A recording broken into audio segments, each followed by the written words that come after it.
it's the universal law that for that which is born, death is certain. For that which is dead, birth is certain. And even if you don't look at the other side of it, for that which is born, death is certain, and hence you don't need to care about it in the duty of your dharma.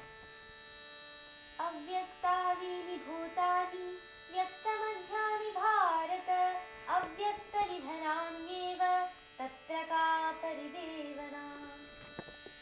So, these beings are unmanifest in the beginning. So, beings, which is the combination of the body and soul, this coordination between the body and soul is unmanifest in the beginning, manifest in the middle, and again unmanifest. This cycle keeps continuing. So, this connection between the body and the soul is called being. Being is different from soul, and being is different from body. Body plus soul, the connectivity between body and soul, that is being. And being is manifested in the beginning, goes on in mid-course, and then is annihilated. And it repeats once again, if the need be. Ascharyavat paschati kaschidinam ascharyavat vadati tathaiva chanyah ascharyavat chainam anya shrunoti shrutvapenam vedana chaiva kaschit.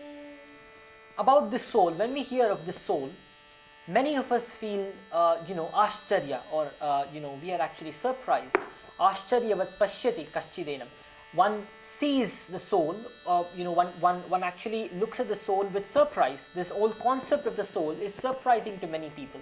How can we be souls? How can we be eternal? I don't remember anything since I was a child. So people try to associate it with remembrance. Just because you don't remember anything or you have not seen anything does not mean it does not exist. We are eternal. That's a concept. We just forgotten what we were in our previous births and what we were from the very beginning. That doesn't mean we were just created all of a sudden and we have no purpose on this planet. So some people look at this entire concept with surprise. Some people hear about the soul, the concept of soul and the soul, and just are surprised at it. Ascharyavat pashyati kaschidenam ascharyavat vadati tathaiva chanyah. Some people speak of it with surprise. For example, currently I am speaking of it, and I am certainly trying to understand this slowly and steadily. No one of us can get the concept, grasp it immediately. Though we just know the meaning, we can't feel it. So Lord Krishna is saying no one on the earth, no one in this world knows about the soul. We all just speak about it with surprise. We all just talk about it, hear about it with surprise, but no one knows it for real.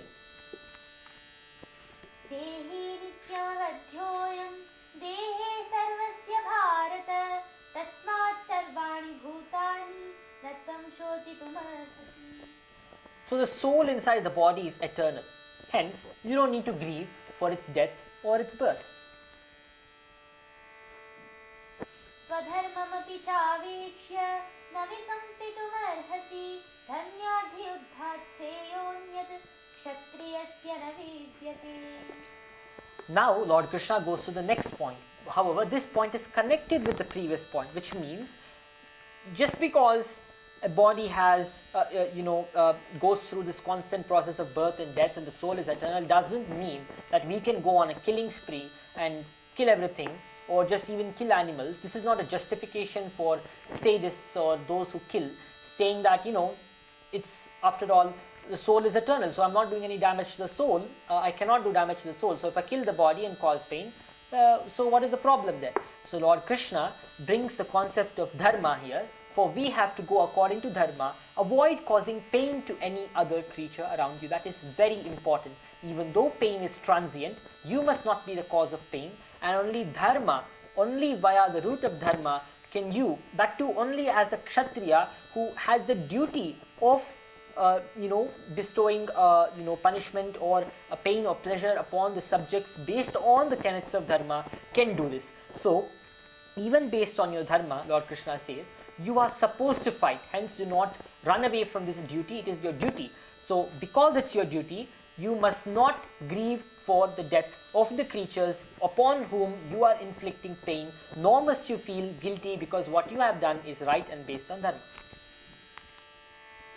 यदृच्छया चोपपन्नं स्वर्गद्वारमपावृतं सुखिनः क्षत्रियाः पार्थ लभन्ते युद्धमीदृशम्. In fact, Lord Krishna says, great Kshatriyas will be very happy when such an opportunity comes to them for them to be able to do their duty. Many people don't get this opportunity. They just become politicians, and they just get crowned as kings, and they pass their life in luxury and without any problems, and they don't get the opportunity to exercise their duty. And when this Kshatriya exercises his duty to protect his citizens, to do what is right and to establish dharma, the doorways of heaven open up for him. And heaven is the place for those blessed people who are able to exercise their duty in this life. Many people don't get that opportunity. Lord Krishna is saying, you are getting that opportunity, hence take it and perform your duty. अथ चेत्त्वमिमं धर्म्यं सङ्ग्रामं न करिष्यसि ततः स्वधर्मं कीर्तिं च हित्वा पापमवाप्स्यसि अकीर्तिं चापि भूतानि कथयिष्यन्ति ते व्ययां सम्भावितस्य चाकीर्तिः मरणादतिरिच्यते भयाद्रणादुपरतं मंस्यन्ते त्वां महारथाः येषां च त्वं बहुमतः भूत्वा यास्यसि लाघवम् अवाच्यवादांश्च बहून् वदिष्यन्ति तवाहिताः निन्दन्तस्तव सामर्थ्यं ततो दुःखतरं गतिम्. So, Lord Krishna then says that suppose you do not fight this righteous war. Again, the word righteous is very important. This does not give any justification to modern warlords who go about waging wars. Only if the war is required by dharma to remove an evil force, not because of a few square meters of land here and there between borders, like how present wars are being waged, and not for simple political reasons where both sides are, impure and evil human beings. So wars should not be fought in that manner. Instead, wars should be fought only for a righteous cause. Only if you are right and the other party is wrong, and the other party is interfering with your sense of right. And it's not just your sense, but it is dharma itself, and dharma is common to everyone. Even if you look at it from Islam or from Christianity or from any religion of this world, it is the same as Sanatana Dharma. It is the same for all religions. Avoid causing harm to others and do good wherever you can. So in case something is coming in between this dharma, that's when you fight a war. So here Duryodhana is causing a lot of harm to everyone in this world. He is becoming a tyrant steadily. Even though he might cause short-term economic prosperity to the country, soon he will become a tyrant, just like Kamsa. And hence Lord Krishna, sensing this, as he's omnipotent and of course omniscient, he is able to see this, and he's telling Arjuna to get rid of these evil parties. Even Arjuna knows they are evil, but he's refusing to fight this war. So Lord Krishna says, in case you do not fight this war which is righteous, you will end up being criticized by the others. So now this is another point. Those who are on the battlefield will look at you and say, look at this coward, he ran away. And he is scared of the war. And that is a very serious insult to a person who has done so much practice in the field of warfare, who has studied so much of dharma, who has been such a great person throughout his life, who has done so many great deeds, who is so famous across the world, and who is so reputable, so much as Arjuna. If he gets such a bad name that you ran away from the battlefield, you turned your back on the enemies, then imagine how you will feel. And for such a person, death is better, which means for in comparison with such a grave insult, death is better for a Kshatriya. For other people who are not involved in this wouldn't be a very big matter to be a coward, but for a Kshatriya, it's a very big insult to be a coward. So that is another point which is made. हतो वा प्राप्स्यसि स्वर्गं जित्वा वा भोक्ष्यसि महीं तस्मादुत्तिष्ठ कौन्तेय युद्धाय कृतनिश्चयः. So hato va prapsyasi swargam. So there's another incentive in doing this righteous duty. In case you are even killed during this war, in case you are killed, hato va prapsyasi swargam, you will reach heaven. If in case you win the war, even in that case you will become the lord of the earth. In case you lose the war and you're killed, you will move to heaven. So there is no risk in performing this war. In any case, you will eventually gain a good state, be it earth or heaven. You will be in a good state of your body, mind and everything. So you will be fine. You don't need to hesitate to perform this war since it's righteous. सुखदुःखे समे कृत्वा लाभालाभौ जयाजयौ ततो युद्धाय युज्यस्व नैवं पापमवाप्स्यसि. Tato yuddhaya yujyasva. So, Lord Krishna says, Naivam papam avapsyasi. Make pleasure and pain the same. Do not, be different towards both of them, because they enslave you in this material world. So, during the course of doing your dharmic duty, you do not need to, be excessively affected by pleasure and pain. Just make them the same. Pleasure is the same, pain is the same. They're just, even according to modern science, they're just two different ways the nerves communicate to our brain. And yet this very simple system is enslaving all of humanity. एषा ते भीता साङ्ख्ये बुद्धिर्योगे त्रिमांशु बुद्ध्या युक्तो यया Partha कर्मबन्धं प्रहास्यसि. This wisdom that is being imparted to you now is known as Sankhya, Lord Krishna says. So, this wisdom, if you use it in the right way, and once you understand it, you will be immediately freed from the bondage of action. You don't need to do anything here. There is no need to perform a major sacrifice in order to, become freed from the material bondage.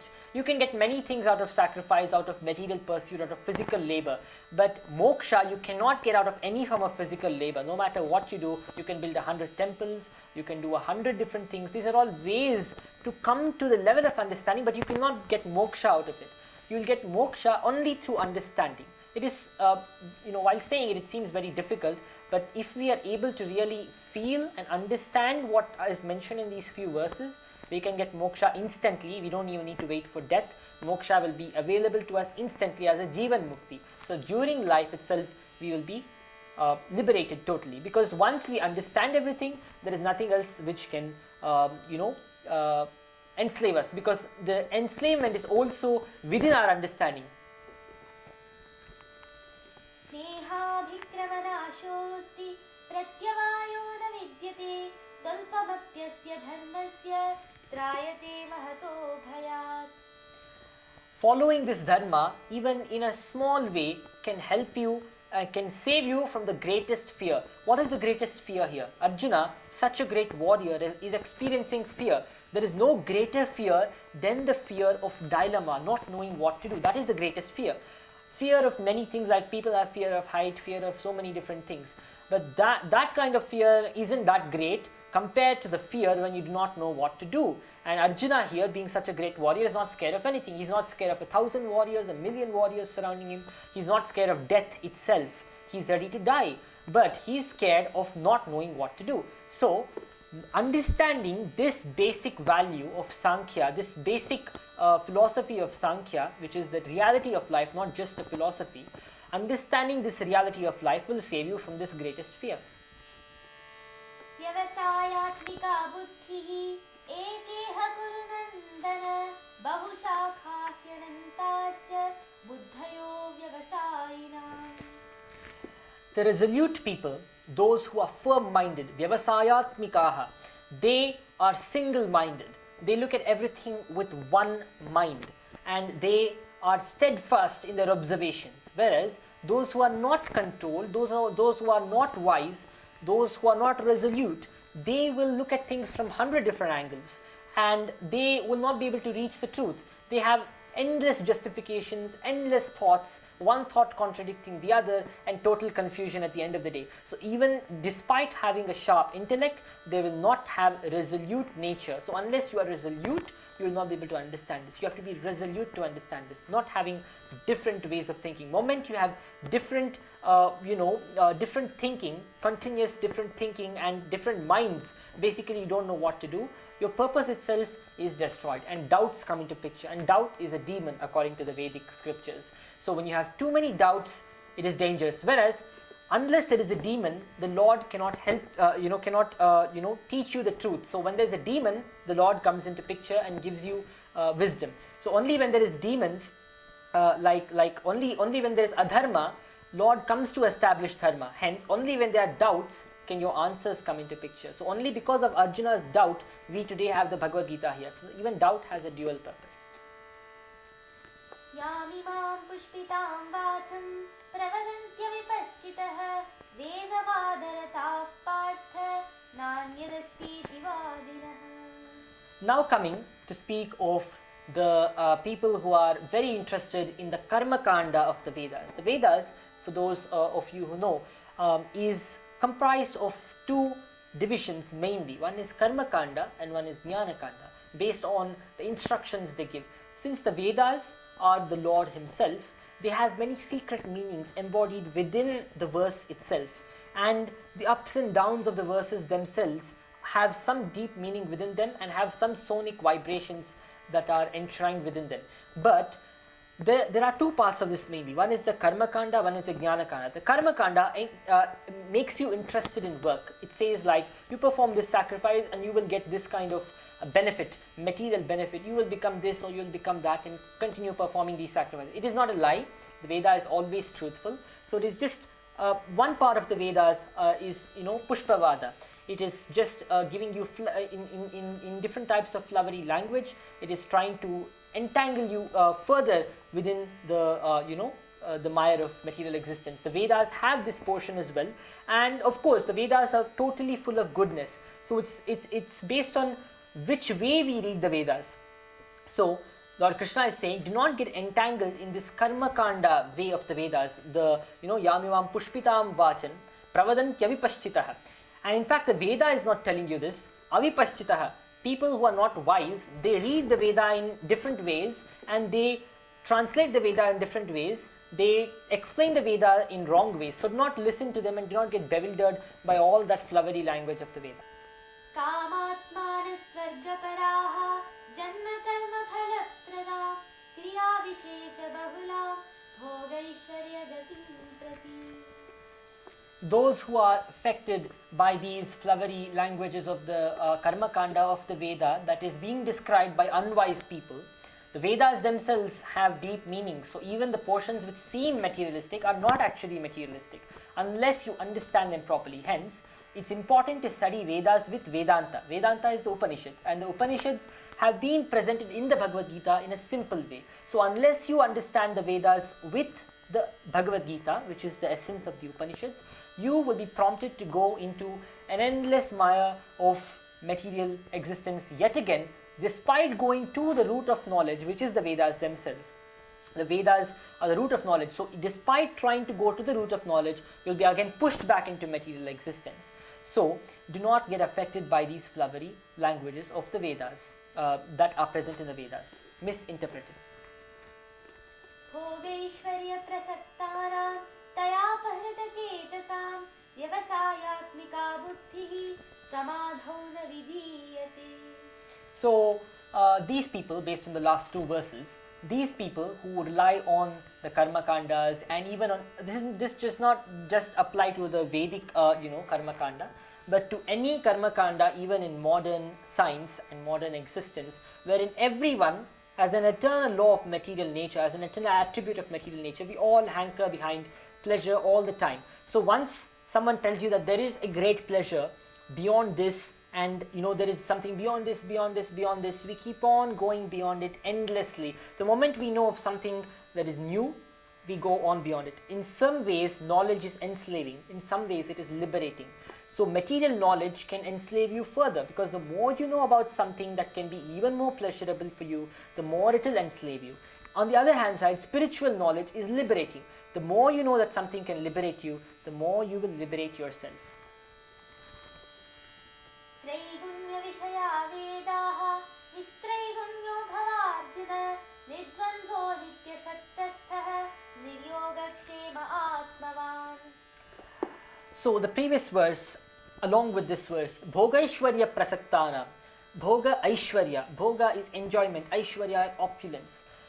Those who are attracted by, those who are not able to escape the attraction of Bhoga and Aishwarya, Bhogaishwarya Prasaktanam Taya Pahrita Chetasam, Taya Apahrita Chetasam, which means those who are totally pulled away by Bhoga and Aishwarya. Today, 99.9% of people are like this. Probably very few can stay away from the lure of Bhoga and Aishwarya, especially in Kali Yuga. It's extremely difficult. However, with the tenets prescribed in the Bhagavad Gita, we can get rid of the desire of these things. In fact, even Lord Gautama Buddha says himself that It is not the wealth and the fortunes that enslave you, but it's the desire for the wealth and the fortunes that enslave you.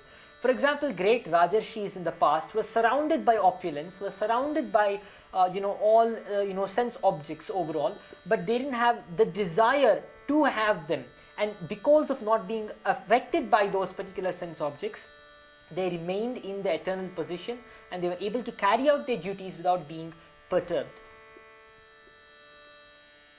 यावानर्थ उदपानि सर्वतः सम्प्रतोदति तावान् सर्वेषु वेदेषु ब्राह्मणस्य विजानतः.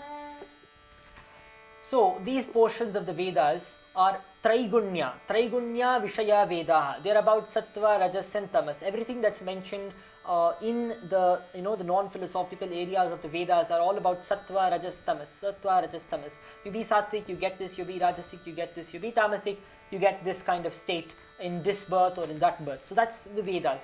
But be above these three gunas, look beyond them, because Sattva, Rajas, Tamas are also part of material nature. So try to look beyond them, is what Lord Krishna says. कर्मण्येवाधिकारस्ते मा फलेषु